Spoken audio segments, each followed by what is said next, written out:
Hello, good evening to everyone. Thank you for joining me. I'm Dr. Philip McMillan, and I have been talking to scientists and experts since 2020, all around COVID vaccines and COVID and the science around COVID. And so I continue in that trajectory with a conversation today with Nicholas Holscher, and I'll introduce him in just a minute. Now, in case you don't know, this is going to be a challenging conversation because I suspect that some of the things that he's going to say will irritate those who are very much pro what happened in terms of the pandemic. My job here is to try and understand, to help to bring his ideas and concepts into your understanding, to bring the challenge that I suspect some other people would put if they were talking to him, and somehow try and see if we can get a balanced view on everything that's said. So it's a tremendous pleasure to have him here. So without further ado, Nicholas, can you do a quick introduction to yourself? Yes, my name is Nicholas Holscher. I'm an epidemiologist at the McCullough Foundation. And ever since 2023, I've now contributed to the publication of over 20 peer reviewed scientific manuscripts looking at the adverse event profile of the COVID 19 vaccines. So, listen, you are going straight in at one of the most controversial aspects of the pandemic. But before we get into that, I'm very curious as to what your trajectory was in terms of pre all of this, before you got into the McCullough Foundation and so on. What were you doing at the time? Yeah, so I was actually going to the University of Michigan School of Public Health in 2023 up until 2024. And when this all began was we needed an internship at the University of Michigan for a research project, right? And so what did I do? I emailed over 50 professors to try and get an internship. Not one responded or accepted me for a role. And so I was like, you know what? If my own school is not going to accept me, why don't I reach out to somebody who I've been watching over the pandemic era, which was Dr. Peter McCullough. And I was a big fan of the research he was doing, and I thought maybe he would have something for me. And so I did email him for an internship, and he reached out back in about 5 minutes with an entire study idea, with literally entire study idea. And what this study was would end up being the systematic review of autopsy findings after COVID vaccination. And so from that point on, at the heart of the University of Michigan, I was investigating serious adverse events with these vaccines, which was basically a outlawed topic at university, especially at that time. So, listen, what made you in the first place follow along with Dr. McCullough? Because early in the pandemic, he was talking about things like early treatment. He was supportive of things like hydroxychloroquine, which they discounted. He was talking about things like ivermectin. What made you connect with that? Yes, yes. Well, I'll say right when the pandemic began in 2020, while I was actually, I was just finishing up undergraduate university with a bachelor's in pre-health professional studies. So all the basic biologies, health sciences, and right in January of 2020, when all of this started to become announced, I had some grave suspicions of, why is the whole world locking down in lockstep? Why is all this happening? Why? And then we move on to the summer months. Why are they only pushing certain drugs? Why are they attacking drugs that have been shown to work, at least preliminary? by doctors reporting real success in patients, by doctors publishing studies, like you said, on hydroxychloroquine. All this was showing promise, and yet they were just relentlessly trying to censor it. And that's when I was like, okay, something is off. And then we see in April of 2020 when they announced what the vaccines will be and how they'll work. And I remember reading an article, I believe it was in Popular Mechanics, one of those magazines, and they were saying how it's going to turn your cells into a factory to make proteins using a genetic code of the spike protein. And so that's when, I was like, okay, something's wrong. And I started following Dr. McCall. I started following all these other frontline doctors that were trying to tell the truth, getting censored. And so that's how I got attached to them.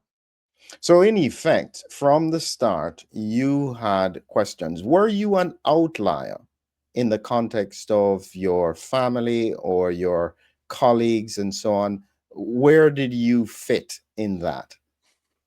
My family has been 100% supportive. So I have not been an outlier in my direct family. There are some friends and some other family that, do not align with any of this. But regarding my colleagues and other fellow students while I was at school, I was an extreme outlier.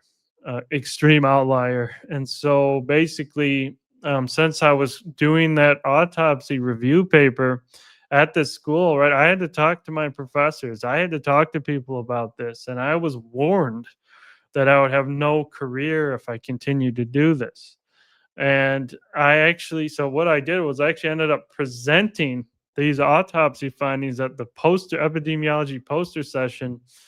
And I had many professors, they would just walk past me. They wouldn't even look at me. They wouldn't even look at me, my own professors. So it angered many people. And then the people that did come to look acted like thought there was no such thing as serious adverse events after a genetic product. And so it shocked many people. It made many people angry, and it was a very interesting experience. When you think about that, because it's a lonely road you took. It is a lot easier to just go along, even if you personally or quietly think this is an issue. And this is what many people did, is that they just didn't let anybody know that they had questions. They just went along as best as they could. You took a clear stance in that instance to challenge the narrative. And this is what I'm saying. I'm trying to understand, when you would have known this at the time that this was a risk, what made you still push through? Yeah, well, I would say before I went in to the School of Public Health, one of the main reasons I wanted to go into the School of Public Health, into public health in general, and into epidemiology was because I was very disturbed by what was happening with the public health situation, right? Because this was in 2022, when I decided to go in. So I was already very concerned. That was one of the drivers to want to get me in to help change what has been ongoing and what has been riddled with corruption and bias. And so, since that was one of the main drivers, I did not want to give up, and I wanted to do what I thought was the right thing and report on it anyways, despite the severe backlash and outcasting and academic bullying. And when you think about it, very rarely do people do something like that in just a one off moment. You must have done this before. What had you done before this that challenged the narrative, that made you not afraid, or it became your persona to stand up? Yes, yes. Well, I'll tell you, back in seventh grade, in literature class, I had to write a scientific paper on something I found interesting or, groundbreaking or really anything about science, and it had to be like a manuscript, right? You where you write a sentence and you give a reference, you write another sentence, you give a reference, you have to reference everything you say. And so what my paper was on the possible link between vaccines and autism, and that was back in seventh grade. This was a long time ago. So I ended up getting a B plus on it, right? All of the references were peer reviewed, and so yeah, I began kind of being very skeptical of the safety of injectable products a long time ago. And so I kind of wasn't afraid as I grew older to kind of speak out against it. You are going to be a challenge to those around you. That's going to be one heck of a challenge. But listen, so one of the things that you started off with, and I think that people need to grasp how important this is that you were starting with autopsy studies. Now, people don't quite understand that the whole foundation of Western medicine is on the foundation, the basis is on autopsy research. This is how we know and understand disease. For some reason, we have less pathologists, and certainly in the pandemic, there was some reduction in terms of autopsies because it had to only be done in a level 3 facility. And then when we hit the vaccines, it's like autopsies stopped. And for many people, they don't know that literally every 2 weeks or so, I go through Google Scholar searching just for the word autopsy, any histological patterns. And so I can tell that these are just not being done. So the work that you guys were focused on in terms of autopsies and in terms of what is happening with the heart and so on was really, really critical. What was it, the first paper you were working on? What was that, what was the focus there?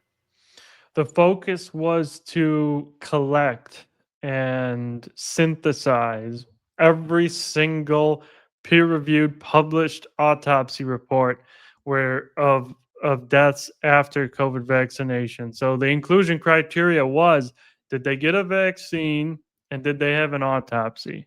And so all of that was included. It could have been a case report, could have been case series, where it's many cases, and we found every single one using validated Prisma systematic review methodology. And so we had all of them.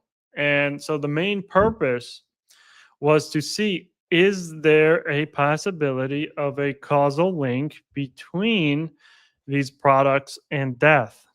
And the answer, based on there was about 240 cases that we were able to adjudicate based on the autopsy findings and findings with corroborating research in the VERIS system.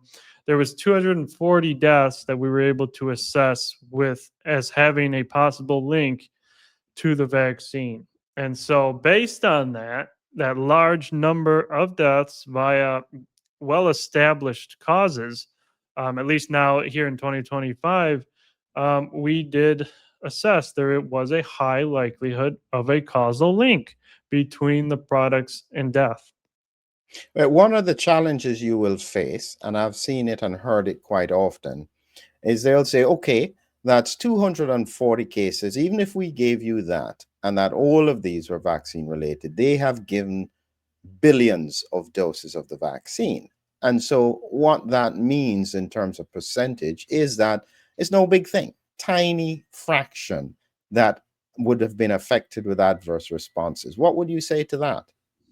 Yes, well, I would say to that is nearly almost a vast majority of deaths after COVID vaccination first do not get an autopsy. And if they do get an autopsy, they won't be uploaded as a case report to the peer reviewed literature.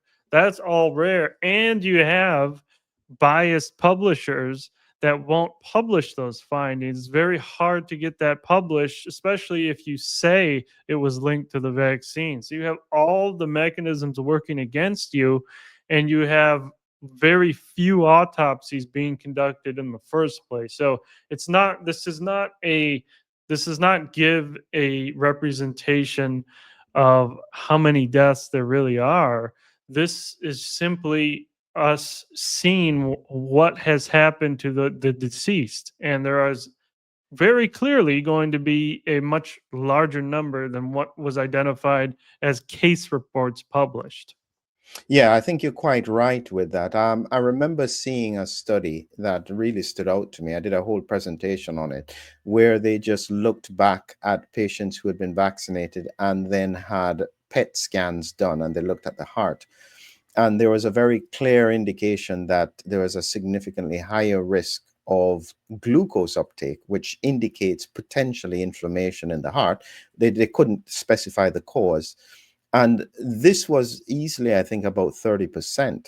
And so one of the big issues is around the fact that without autopsy data, we have no idea as to how many people could be being affected. And it's not necessarily whether or not someone dies of it, it's just the fact that first you have to recognize that it is a pathological pattern that needs to be followed.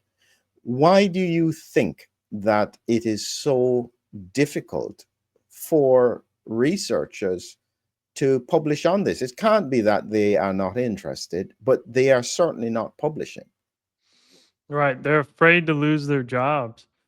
They're afraid to lose their jobs at universities and medical centers. They're afraid to be outcasted by their colleagues, by their friends. And so every incentive is for them to not publish on it because they don't want to lose their livelihoods. And that has caused a catastrophic void in the literature for adverse events in high level journals. So you'll see most of the adverse event papers, they're not in New England Journal of Medicine.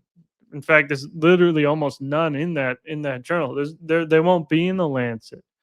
They won't be in JAMA, right? It just won't be there. What will be in those journals is clinical trials with authors and funding by Pfizer and Moderna. That's what will be in those journals. And so, one thing that has became clear over the pandemic is there appears to be an academic publishing cartel that does not allow research to be published in these top journals that speak against the narrative. And it's not just with vaccines, it's also was with hydroxychloroquine. Many of those papers got retracted for no plausible reason. And so they retract these papers. They even retract preprints, right? They retract preprints. We just had a preprint retracted last week, which is it's just unheard of. It's ridiculous. These are it's made to share preliminary information. There's no reason to just wipe it completely based on literal nonsense. So they So do that. Yeah. I just want to catch you there. So, in effect, so let's just so that the public understands this. So, you've done a paper, it is due to be reviewed by a journal where peer reviewers go and look through it, and they will then say that you need to fix this or you fix that, or they challenge different points, and you go through the peer review. So, you are saying that there are people who don't even want it to get to the preprint stage where it can't even be seen to be published. Right, exactly. They don't want it to be seen by anybody. They just want it censored, buried, and that's it. They want to wipe out the credibility of the study before it can make it to peer review because they realize if a preprint shows up as withdrawn, it's going to be very difficult to get a journal to accept it because they're going to ask, well, why was this withdrawn? And so, who appears to be central to this debacle is what's called PubPeer. It's a platform where so called scientific sleuths, that's what they call themselves, go and contact the editors of journals and blast out all sorts of so-called issues they identify with the editors of these journals, and they're relentless. They do it, it appears, full time, for sure, full time. In fact, because we receive messages every day, that every day we get a new message from PubPeer of somebody identifying some so-called error, and they relay this to the journals. And the journals, almost all of them now, we have identified recently. It was Taylor and Francis.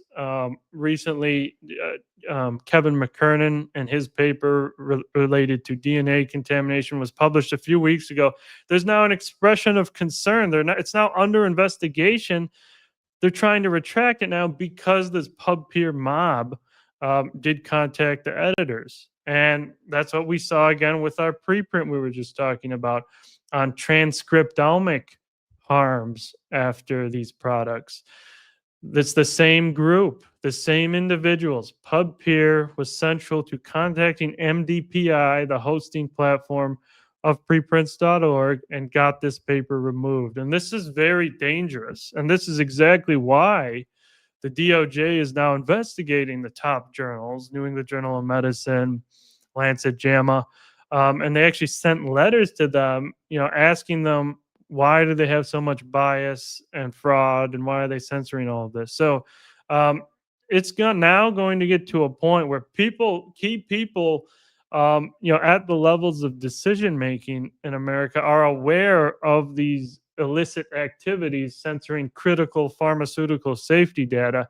They are now aware of it. And so all those individuals doing this, it may not be wise to continue to do so. This is quite significant when we think about the implications. So I just recently did a post, and it was about the fact that which product is it? Azelitine, which is an antihistamine. They found that the nasal spray would reduce infection and symptoms around COVID. Now, I was reflecting on the fact that early in the pandemic, somebody like Dr. Shetty, say, and I know Dr. McCullough and Dr. Shetty, they know each other quite well. He was using quite early antihistamines and steroids. And that strategy was implemented in Meghalaya, a whole region in India, with great outcomes. And I just reflected and I thought to myself, his research was suppressed, it was discounted. How many millions of lives could have been saved if those strategies had broadly been implemented?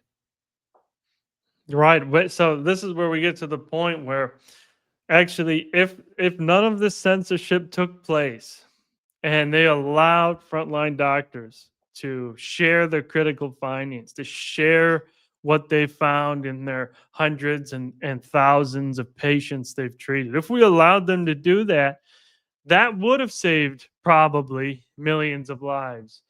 Not like what they're claiming now save millions of lives, right? And so yeah, it has cost human lives to suppress this information in favor of certain products that they were pushing. It has cost lives. It was very dangerous. It still is very dangerous to suppress this.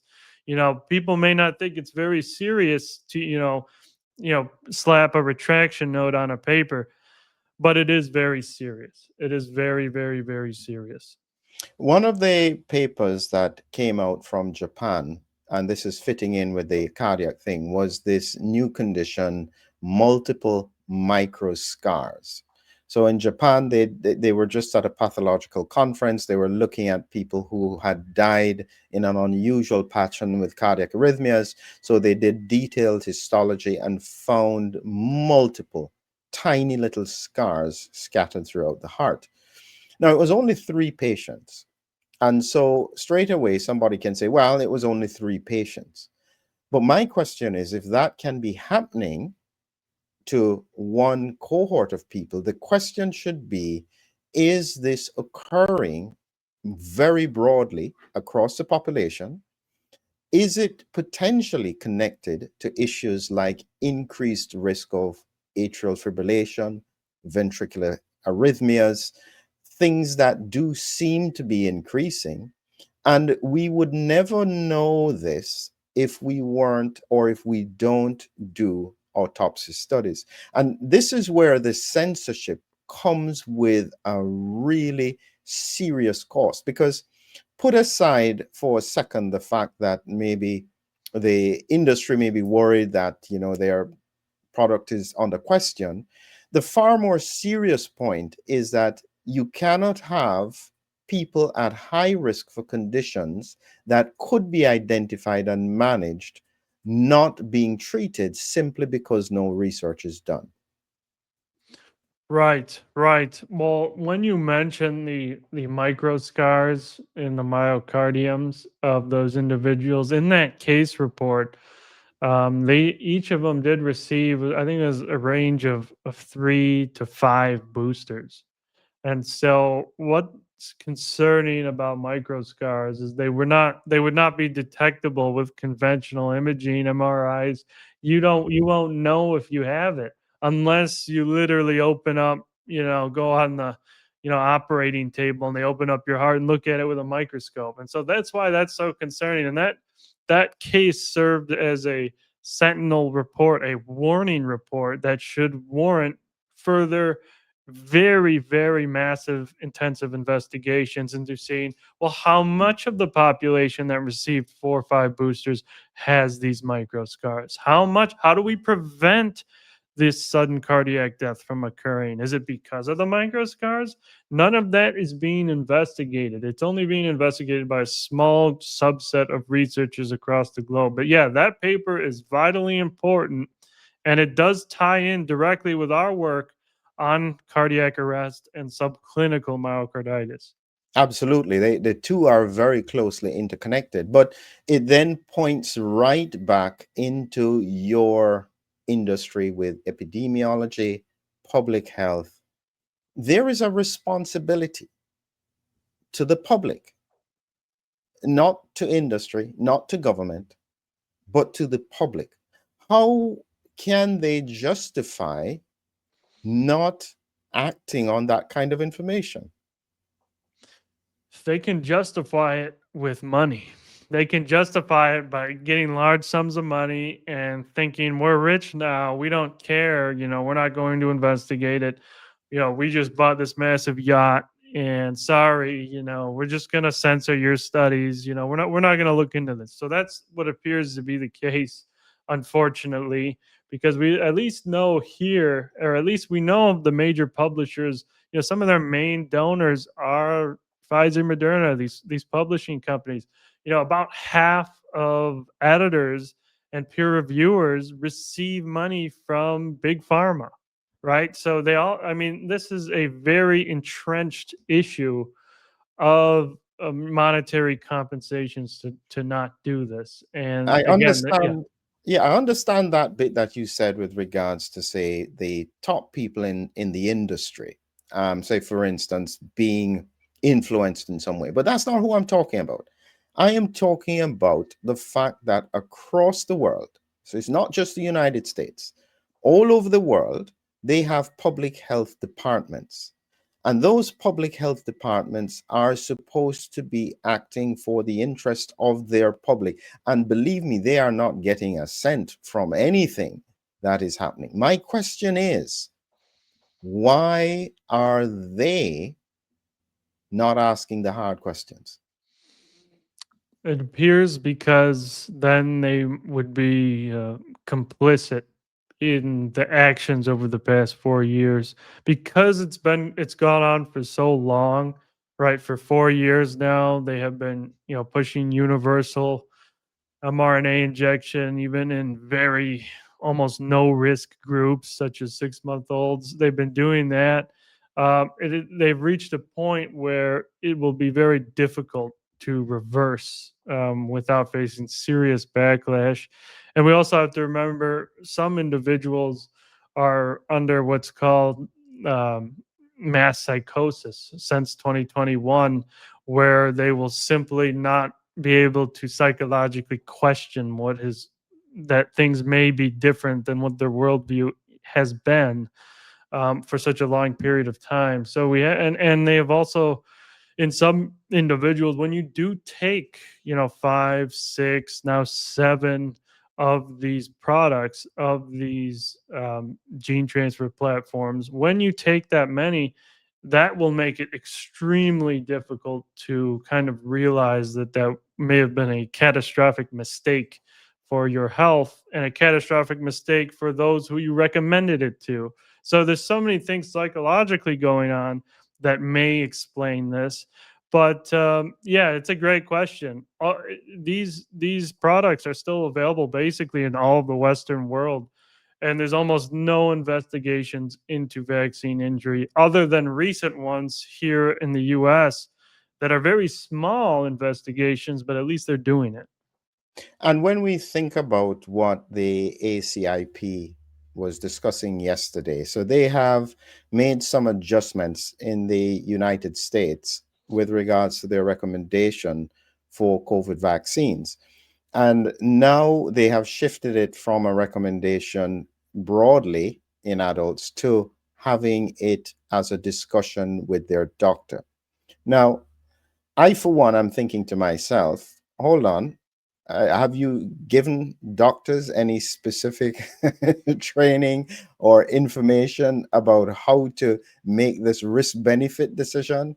Are we now just passing it on? So now the patients will come to us and say, should I get the vaccine? And if there are any issues, are they now my responsibility as a clinician? Is that kind of thing that is happening?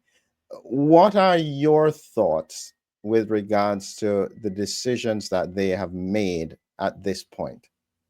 Right, right. So yeah, we saw yesterday they did vote to end universal COVID shot recommendations.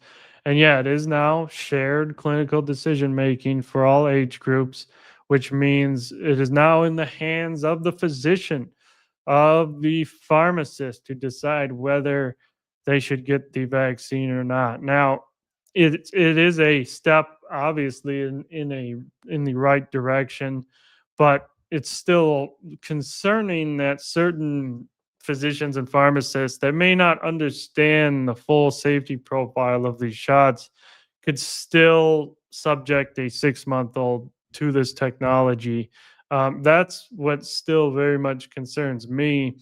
And we have to remember they talked about that ACIP meeting, DNA contamination, right? About over 600 times above the safety limits, right? So we have to remember peanut peanut bars or protein bars contaminated with peanuts get removed from the market quickly, right? They identify that that's out. When it comes to gene products with DNA plasmid fragments, SV40, and spike encoding fragments, that doesn't matter to them, right? That just stays there. That's fine. Don't look there. So that's where we're at this point in time. But yeah, definitely going in the right direction. There was a very unfortunate vote where they're actually going to make it prescription only to get the COVID shot. You would need a prescription. It was a 6-6 tie, and unfortunately, it did not pass due to the ACIP chair voted no. So it was a no. So that would have been plausible. But what appears to be the plan is, instead of a market withdrawal, which I think definitely should happen. Instead of a market withdrawal, they're going towards a slow phase out process. And the next step appears to be, now, since these physicians will be responsible for these injections, they will have to provide proper informed consent with the massive list of risks on it, including things that are very, very bad. And so that patients will be forced to read that. They'll be forced to have to consent to that. And so that appears to be their trajectory. One of the things that I think, and as I said, I've been following this for a long time, and I've always been concerned about spike protein autoimmune responses. So even early in the pandemic, I was concerned that, you know what, make sure you limit this to high risk people who weren't infected. And so I wasn't against them using it, but I thought it needed to be quite significantly restricted in terms of who got it.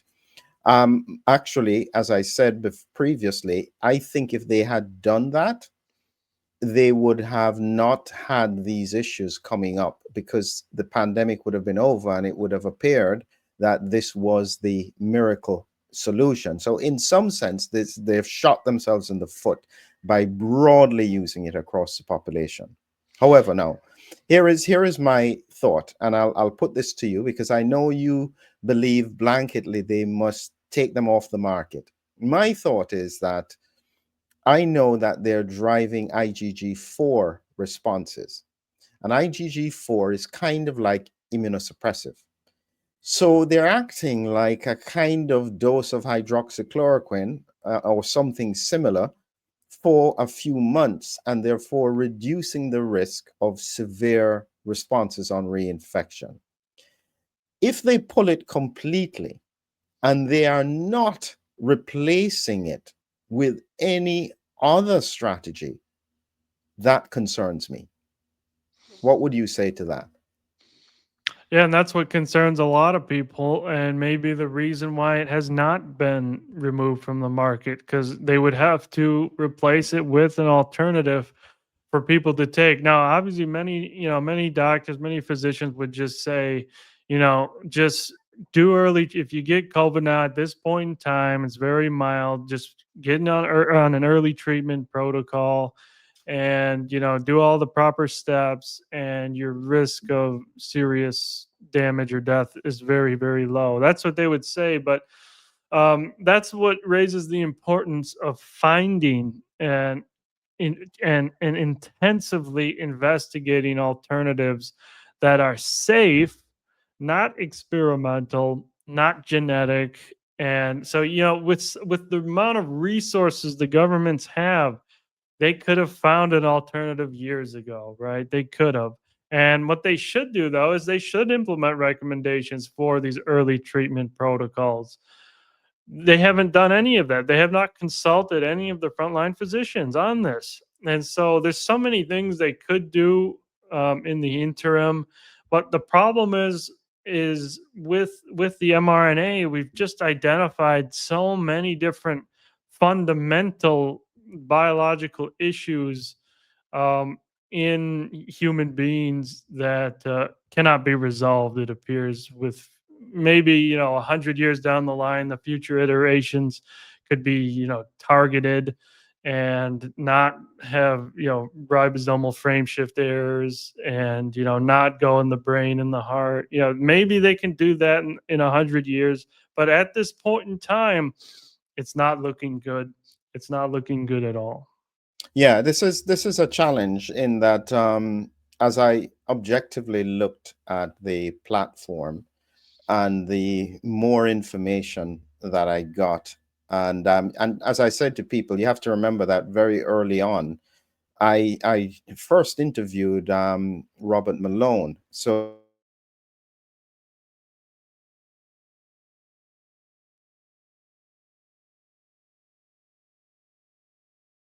can you hear me still?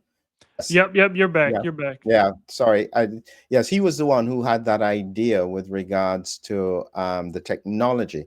And even he had doubts with regards to how it could be implemented. So when you think about that and some of the characteristics, recently I spoke with a Christy Grace who was looking at the principle of adduction, where some of the lipid nanoparticles themselves, the ionizable lipids, if they become charged, they can then change proteins if they come into contact with them. Quite significant issues that haven't even been investigated. So there are a lot of holes that need to be plugged. But when I think objectively about it, I can potentially see, as you said, if they iron out some of those things, I can see, okay, this certainly can help if you're trying to get RNA into tissues, like for instance in cancer. I think that this certainly has the potential to be quite useful, but I'm still not completely convinced that they can use it at this point as a standard vaccine. I think that that really does need a lot more work. And because of how they're pushing it, they're likely to destroy the whole platform, similar to what happened to a drug that was completely destroyed in the 1960s, thalidomide, when in effect they just needed not to use it in pregnant women. But in men, in many other conditions, it's a good drug, but it's destroyed. Its reputation has been destroyed because it was used in the wrong cohort. I suspect we're going to face a similar thing now. Any thoughts on that? Yes, yes. Gene therapy at this stage in development is just it just doesn't seem ready for human use, right? Because it's not just the mRNA shots; it's muscular dystrophy gene therapy. And a lot of individuals that are getting these in clinical trials, they're dying, and they're dying quickly, and so it's not working out very well at this point, and it's clearly not ready, in my opinion, for human use, particularly the mRNA platform. It's not ready for human use. It's been administered billions of doses. We've uncovered what it has done molecularly now, which I'm not sure how that can be remedied. And so many different adverse events in multiple organ systems. It's simply now, I think it's just not safe for human use at this period of time. One of the papers that you had said you had done, which got pulled, and I just wanted you to explain it to us about where there was a change in the genetic profile of the person. So just generally, in a way that won't get this censored, what were you guys trying to figure out? We're trying to look at the what's called transcriptomic profiles of those who were injured by the pandemic products, by the genetic pandemic products. So what that means is, so transcriptomics is basically, the expression of your genes in kind of making proteins in your body, right? So it goes from genomics to transcriptomics to proteomics, and then up to biochemical, right? So you kind of start small, you go big. Transcriptomic is at the very base molecular level of how your body functions. And so we looked at 10 people who were injured. We looked at their transcriptomic profiles, and we compared it to a large control group of pre-COVID transcriptomic gene expression profiles that were unaffected by any form of synthetic spike protein, whether from infection or not. And so we identified severe, and actually over thousands of gene expressions did become dysregulated. So in about seven of these individuals, they did develop new onset malignancies shortly following product administration, and three of them developed cardiovascular neurological sequelae after the products. And so we identified, so what were the main categories of gene expressions that were disrupted? Have to do with, one is mitochondrial functioning, specifically the genes related to electron transport chain complex 1 were thrown out of whack. And then we also had cancer surveillance genes, P53 and BRCA were severely down regulated, so the body would have a much more difficult time kind of seeing if there's cancers and suppressing those cancers, and that's not a good thing.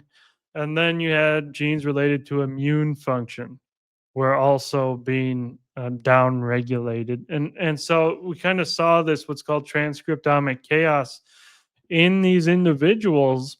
And this is basically this is actually the first report that kind of reports it, but it was corroborated by a study that was peer reviewed a few weeks ago, that found proteomic chaos. And what that means is the proteins were all deformed, right? They weren't functioning properly. There was signals of protein misfolding, and there was biochemical signals, including pro BNP. right? So it was indicated of cardiac damage. They found carbamide was up, indicated of kidney damage. They found inflammation markers were up as well significantly in the injected group, CRP. And so all of this now all of this molecular the molecular landscape now is now being looked at, and it is not good. And we're going to continue to investigate that. One of the questions that I'm sure you would be challenged on is how do you know that this is not from infection as opposed to just vaccination or the combination thereof? Because it would be very difficult to tease it out, wouldn't it?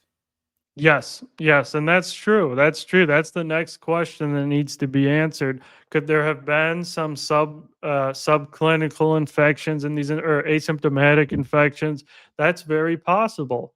And so the main issue now is most people were exposed to the manufactured SARS-CoV-2, right? And so since they're all exposed to it, we do have to look at the combination of exposures now at looking at people's risk profiles. And so you're right, that's the next step that has to be looked at to differentiate, how much of it is from infection and how much of it is from inoculation. And that's a very difficult question to answer, but we're actually working on another study to try and answer that question. I think one of the papers that I'd come across there was about the fact that the histones that the DNA is wrapped around. So in order for the genes to be used, they have to unravel these yo-yos almost of DNA with the histones. But it seems as though these histones are then being locked in position, so they can't rewrap it up. And so you're having these segments of DNA that may be inflammatory, staying exposed and continuing to drive inflammation.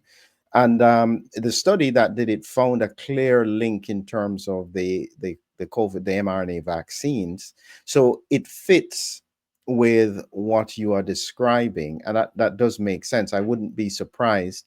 I think the important thing, though, is that for a vast majority of people, they wouldn't necessarily have these. It's a small proportion that would necessarily have this kind of pattern, but it's still a significant population group that we need to understand.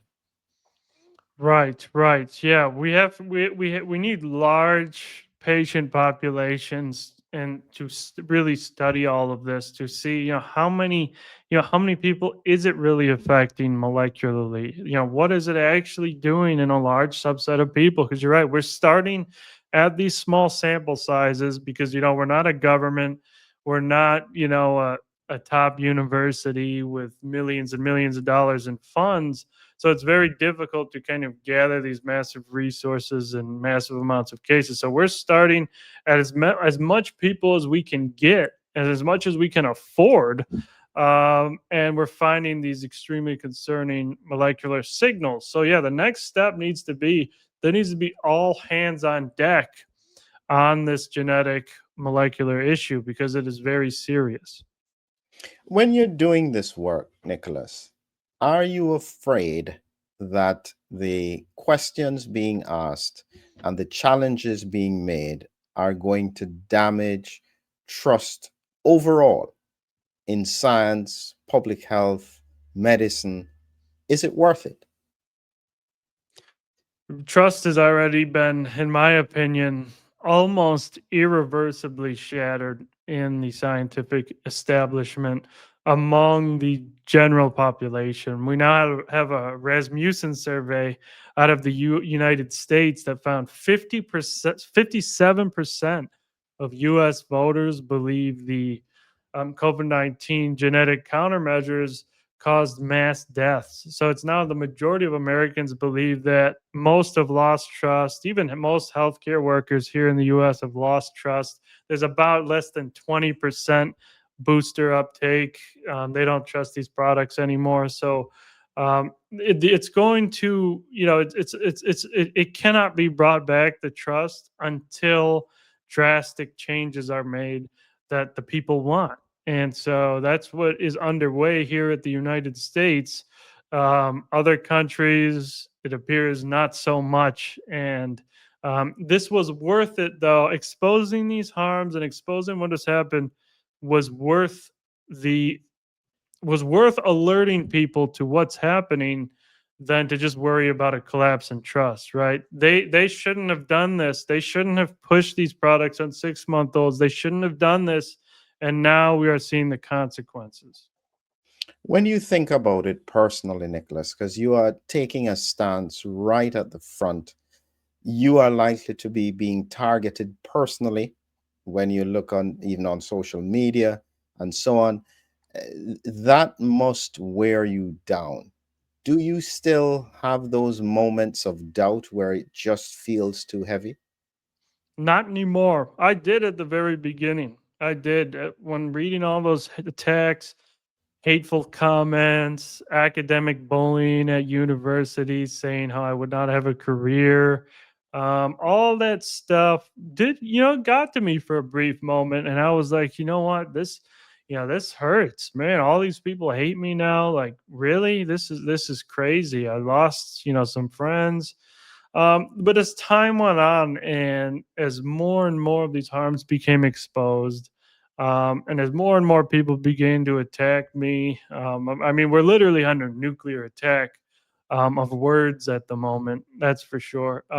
Now I've reached a point where it just deflects right off. Right, it just deflects like I have a mirror around me, and every time they say that I'm a shill, I'm killing people with this information. Every time they say that, it just bounces right off now, and I don't care. So yeah, I've grown over the years to not care what people say at all. Actually, at this point, because they say a lot of bad things now, a lot.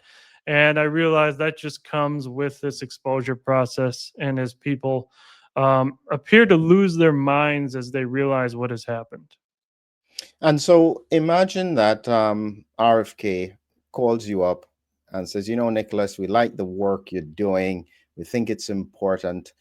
We want you to try and direct where we go in terms of our focus.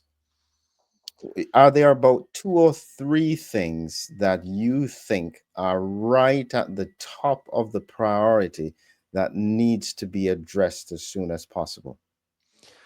Yes, yes. One thing that they've already done, which is great, fantastic, was they diverted a lot of focus from almost solely infectious diseases. That's all that we're basically looking at. They diverted a lot of those funds to chronic diseases, which affect over 60% of Americans here. We're so sick, the sickest country in the world. So that's huge, and that's obviously warranted.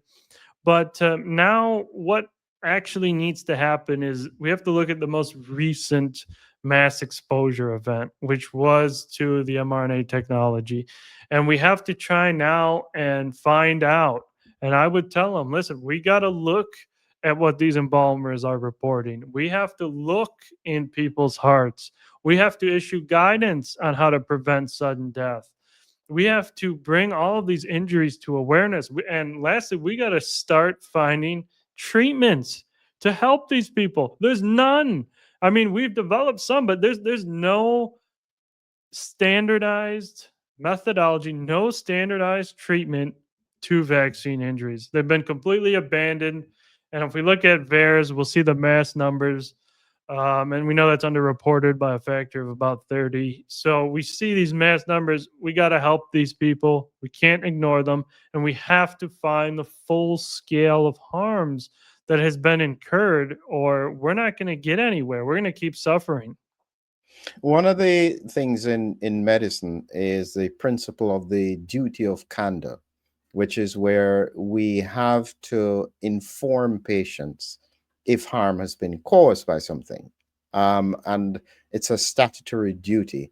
And when I reflect on it sometimes, I think about the fact that there are so many people who have actually had injuries and they are completely unaware that the two may be connected. They just know they're sick, they've got all kinds of problems, and it is highly likely that a good percentage of those people have been harmed by the vaccine. And so we need tools to be able to be more conclusive about saying, okay, based on these patterns, this is likely to be the cause, and this was likely to be when it happened. Do you ever think the political class, the public health class, the industry class will be open to that kind of openness and honesty? With the current individuals, or at least past individuals here in America that were in place, it will be very difficult to be open to that. We are seeing immense resistance to trying to really open up the avenue to investigating any sort of harms when it comes to vaccines. Immense backlash. It has become a religion here. Vaccines, vaccine ideology. It has become a religion, and so people who are ideologically compromised, it will be very hard for them to kind of be open to investigating vaccine injuries. So it appears that, we got to get people in these agencies that understand what may have happened and be open to possibilities and be open to the fact that when you inject something in somebody's body, there can be side effects. Yeah, these are important discussions. So as we tie this up, Nicholas, as I said, when you look forward, and it's good to always have hope for the future, what would you think is the hope that the public should have for where we go in the future? For the future, we want to have no corruption anymore. And I think the main issue is, it seems like many other countries are not making any changes at the moment except America. Our public health system here is undergoing drastic changes, and so our future is looking much very bright. And so I hope for the world that as we make these changes and as CDC starts to issue some more common sense principles, that this will trickle down worldwide and other countries will begin to follow. So there is a window now of opportunity to really change our trajectory in public health from corruption, censorship, and harms to healing, exposure, and being free from corruption. So we can have a very bright future ahead of us. That is 100% for sure. But the only way to do that is to address what has happened these past 5 years. And that has not really happened at all at a large scale. That needs to happen. Brilliant. Excellent. Excellent. Great way to end, Nicholas.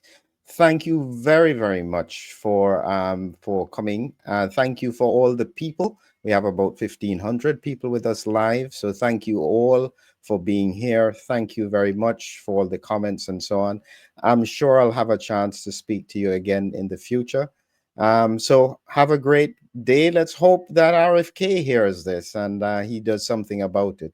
Um, I'd just like you to stay with me until after the outro. For all of you who are watching, look forward to our next upcoming presentations. I hope to speak with Gert in another week. So for those people who are asking, it should be coming. Have a great evening.